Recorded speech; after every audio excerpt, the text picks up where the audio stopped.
Man, these games didn't fail because they were bad. They failed financially, while overpriced, empty, generic games were selling like crazy. Bad marketing, clueless executives, and disastrous launches buried incredible works.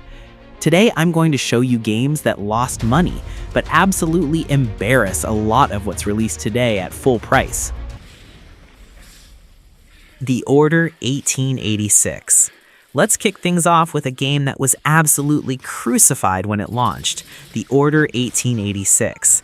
I remember the drama like it was yesterday. Everyone was complaining about the length. But dude, looking back in 2026, this game is a technical marvel.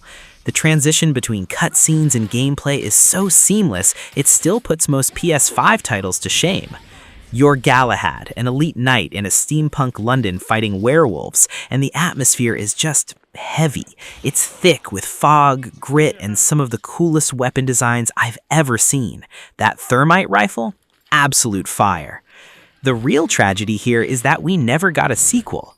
The gunplay felt weighty and impactful, and the world building was so deep that I found myself reading every newspaper and inspecting every item just to stay in that world a little longer.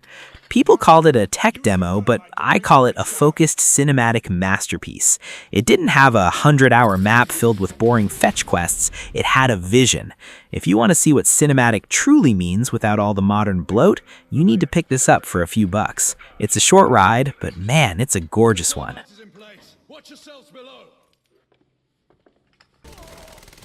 Quantum Break. Next up is Quantum Break, and honestly, it breaks my heart that this game didn't start a massive franchise. Remedy Entertainment really swung for the fences here by trying to bridge the gap between a high-octane shooter and a live-action TV show. I remember the first time I used Jack Joyce's time stutter powers, seeing the world literally shatter into crystalline shards while everything else stayed frozen was a total holy crap moment. It's visually stunning, and the physics-based destruction during those time glitches is way ahead of anything we're seeing in generic shooters today. The flop happened because people weren't ready for the TV show integration, but if you actually sit through it, the story is a top-tier sci-fi thriller with some incredible performances. The combat is where the game really shines. Once you master the time blink and the time shield, you feel like a literal god on the battlefield. It encourages you to be aggressive and creative, not just hide behind a crate. It's got a soul, a bold vision, and a plot that actually respects your intelligence. It's a smart, stylish experience that was just too ambitious for its own good at the time.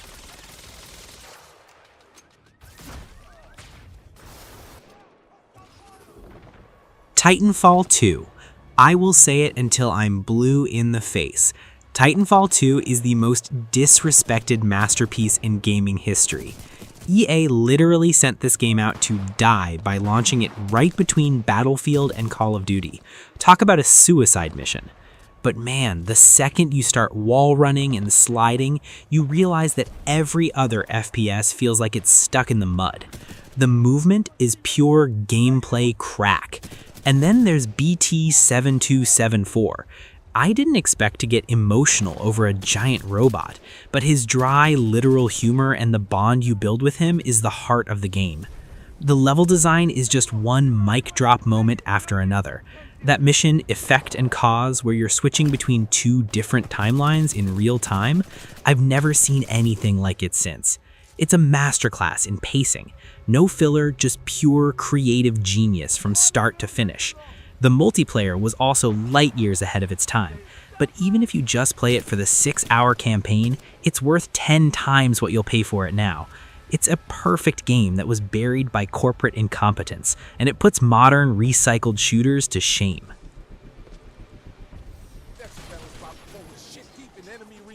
Binary Domain. Now here's a deep cut that most people totally missed. Binary Domain.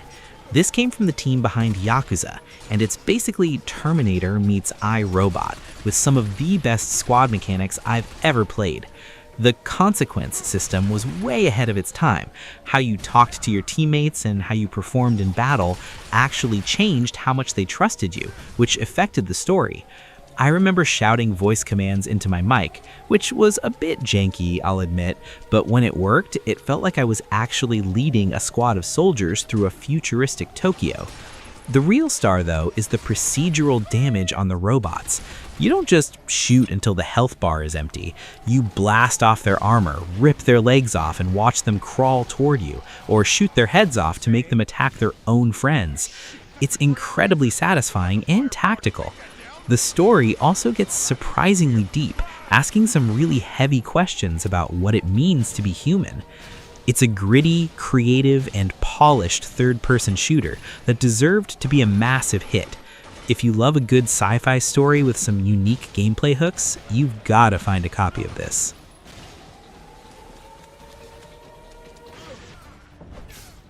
Rise: Son of Rome. Man, Rise got such a bad rap at launch. People called it a button masher and moved on, but they completely missed the point. This game is a front row seat to a Roman war epic. I remember the first time I landed on the beaches of Britannia. The arrows whistling past my head, the mud splashing on my armor. It felt like playing through the opening of Saving Private Ryan, but with gladius swords. The visuals are still jaw-dropping today. The facial animations alone are better than some next-gen games coming out right now. The combat is all about that visceral, heavy rhythm. When you time a parry just right and go into an execution, you actually feel the weight of the steel. It's cinematic as hell. I loved the segments where you command your legion to form a testudo, the shield wall, to advance against archers. It made me feel like a true commander, not just a soldier. It's a tight, focused, 7-hour adrenaline shot that doesn't waste your time with 50 hours of filler. It's a crime we never got a sequel exploring more of the Empire.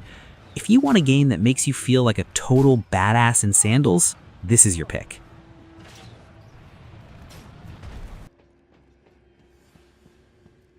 Prey, talk about a marketing disaster. Because of the name, everyone expected a sequel to the 2006 game, but what Arcane gave us was something way more sophisticated. Prey is a masterpiece of the immersive sim genre. I remember waking up in that apartment on Talos 1 and having my mind completely blown by the first big twist. It's a game of paranoia. Those mimics that can turn into any object in the room had me hitting coffee mugs with a wrench for hours. It's that constant tension that makes the atmosphere so thick you can almost taste it. The freedom here is what puts modern games to shame. You aren't just following a quest marker, you're using a glue cannon to build your own stairs, or turning into a piece of trash to squeeze through a tiny gap. It respects your intelligence. Every room is a puzzle, and every terminal you read adds a layer to a haunting sci-fi mystery. It flopped because people didn't know what it was, but for those of us who played it, it's one of the smartest, creepiest, and most rewarding experiences in gaming. It's basically BioShock in space, and it deserves way more love than it got.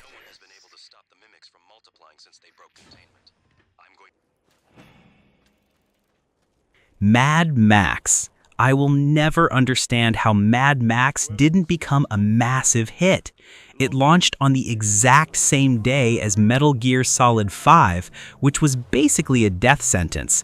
But dude, this is the best car combat game ever made.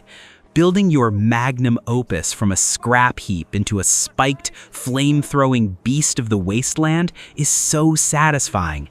I've spent literal hours just driving into a massive sandstorm, watching the lightning strike and the debris fly while I'm trying to harpoon a warboy's car door off. The atmosphere is just dusty, brutal, and beautiful. The hand-to-hand combat is that Arkham-style flow, but way more dirty and violent. Every punch feels like it's breaking a bone. But it's the sense of scale that got me. Seeing a giant industrial base in the distance and knowing you have to dismantle it piece by piece. It captures the soul of the movies perfectly without just being a movie game. It's a gritty, lonely, and incredibly polished open world that actually feels like a wasteland, not just a map full of icons. If you like engines, explosions, and a world that wants to kill you, you've gotta play this. Command from outside the storm wall. Spec Ops: The Line. Alright, let's talk about a game that basically pulled a Trojan horse on the entire industry. On the surface, Spec Ops: The Line looks like your generic bro-dude military shooter set in Dubai. But man, once you get a few hours in, it turns into a psychological nightmare that questions why you even play violent games in the first place. I remember the white phosphorus scene. It's a moment that stayed with me for weeks. It's not about being a hero, it's about the horrific reality of war and the mental toll it takes on a person. The gameplay is standard third-person cover shooting, but the story is a 10 out of 10 masterpiece inspired by Heart of Darkness. The way the environment changes, Dubai being buried in sand, and the way the protagonist, Captain Walker, physically and mentally deteriorates throughout the game is incredible detail. His voice lines go from calm tactical orders to screaming, unhinged rants. It flopped because people thought it was just another shooter, but it's actually a brilliant, dark critique of the genre. It's uncomfortable, it's provocative, and it's something every gamer needs to experience at least once.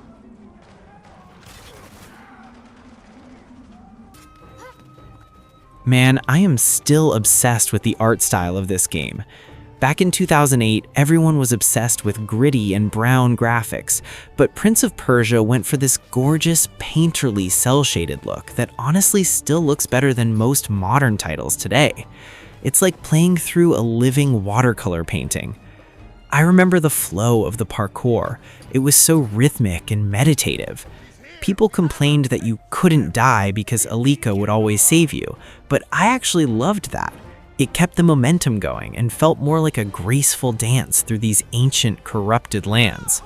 The relationship between the prince and Alika is the heart of the journey.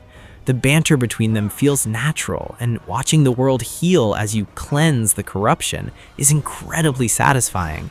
It was a bold reimagining of the franchise that unfortunately got cut short because it didn't hit those massive sales targets. But looking back, it's such a relaxing, beautiful, and unique experience. It didn't need 1,000 icons on a map. It just needed a great vibe and a sense of wonder. If you want something that feels like a fairy tale brought to life, you have to track this one down.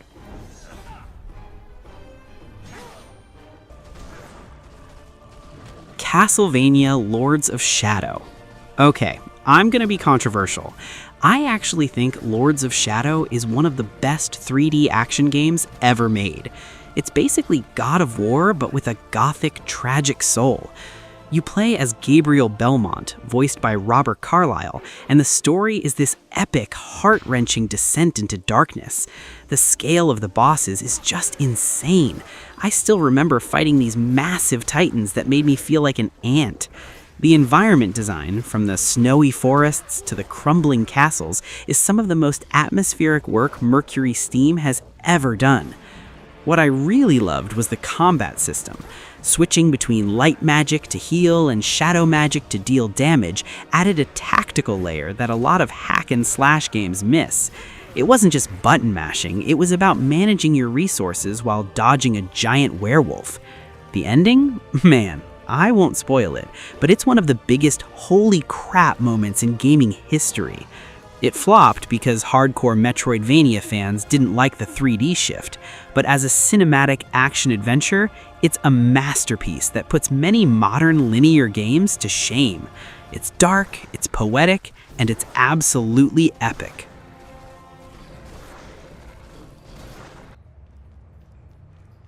Alpha Protocol. This is the definition of a diamond in the rough. Alpha Protocol was buggy as hell at launch, and it got shredded by critics. But if you look past the jank, it has the best choice and consequence system I've ever seen, period. You play as a secret agent named Michael Thornton, and every single thing you say, your tone, your attitude, who you kill, who you spare, radically changes the story. I remember being shocked that a minor conversation in the first hour could completely change a boss fight 10 hours later. It makes modern choice-based games feel like child's play. The timed dialogue system keeps you on your toes. You don't have 10 minutes to think. You have to react. Do you play it cool like Bond, professional like Bourne, or unhinged like Jack Bauer? The game actually tracks those styles. The stealth and shooting are definitely a bit clunky, I'll admit that, but the RPG depth and the branching narrative are light years ahead of their time. It's a spy thriller where you actually feel like you're pulling the strings of a global conspiracy. It's a cult classic for a reason, and if you can handle a little 2010 jank, the story will absolutely hook you.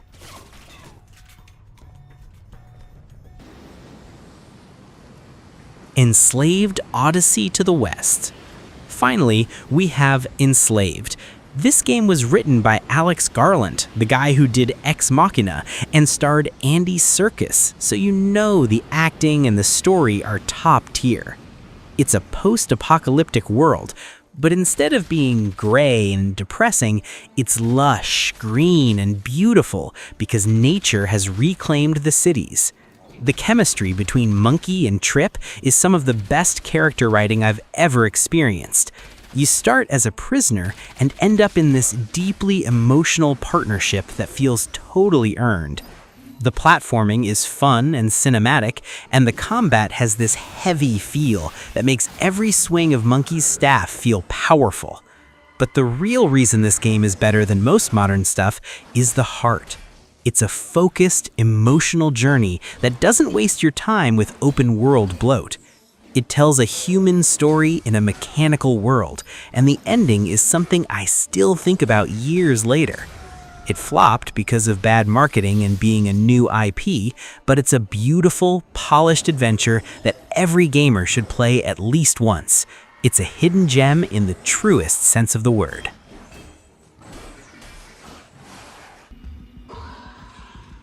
Alien Isolation? Man, Alien Isolation is probably the most stressful game I have ever played. And I mean that as a huge compliment.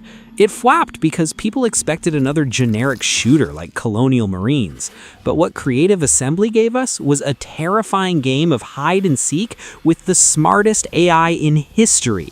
I remember crouching under a desk on the Sevastopol, holding my breath in real life, hearing the heavy thud of the xenomorph's footsteps above me. You can't just kill it, you have to outsmart it. It's pure distilled dread. The lo-fi sci-fi aesthetic is just perfect. It looks exactly like the 1979 movie, with chunky buttons and flickering CRT monitors. Modern horror games often rely on cheap jump scares, but Isolation builds this slow, suffocating tension that never lets up. The way the alien learns your patterns, if you hide in lockers too much, it starts checking them, is genius. It's a 10 out of 10 love letter to the franchise that was misunderstood at launch. If you want a game that actually makes you feel hunted, you need to test your nerves with this one.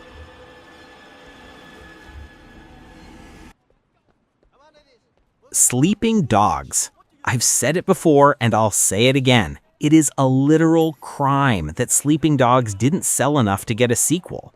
It was stuck in development hell for years, but what came out was better than almost any GTA clone. You're Wei Shen, an undercover cop in Hong Kong, and the story is a brutal, emotional journey about loyalty and identity. What hooks me every time is the combat. It's not about guns, it's about crunching martial arts. Shoving a guy into a phone booth or using a meat hook to end a fight is just visceral in a way modern games are too safe to try. Hong Kong feels so much more alive than most massive, empty maps today. The night markets, the rain-slicked streets, the neon signs, it's got an incredible vibe. I spent way too much time betting on cockfights and singing karaoke. It's a game with a massive soul and a protagonist you actually care about. It flopped financially, but in terms of quality, it puts most modern open-world live service games to absolute shame. It's a masterpiece of atmosphere and bone-breaking action. Finally, we have Sunset Overdrive. This was Insomniac Games before they did Spider-Man, and you can see that DNA everywhere. It's bright, it's loud, it's hilarious, and it's basically Tony Hawk with guns. The movement is the hook. You have to grind on rails, bounce off cars, and wall run to keep your style meter up while blasting mutants with a gun that shoots TNT-strapped teddy bears. I remember the first time the movement clicked for me, and I realized I hadn't touched the ground in 10 minutes. It's pure, unadulterated joy. The humor is very meta. It constantly breaks the fourth wall and pokes fun at gaming tropes. It's the exact opposite of the gritty and serious games we see so much of today. It's a game that just wants you to have a blast and look cool doing it. It flopped because it was an Xbox exclusive at a time when the console was struggling, but it's one of the most creative and energetic games I've ever played. If you're tired of boring, realistic shooters, Sunset Overdrive is the neon-colored shot of adrenaline you need. And that's the list, guys. 15 games that failed in the eyes of the accountants, but won the hearts of anyone who actually played them. These are the titles that took risks, tried something new, and showed us that there's more to gaming than just sales figures and marketing hype. But I want to hear from you. Which flop is a 10 out of 10 in your book? Is there a game you love that everyone else seems to have ignored? Let's talk about it in the comments. I love finding new hidden gems.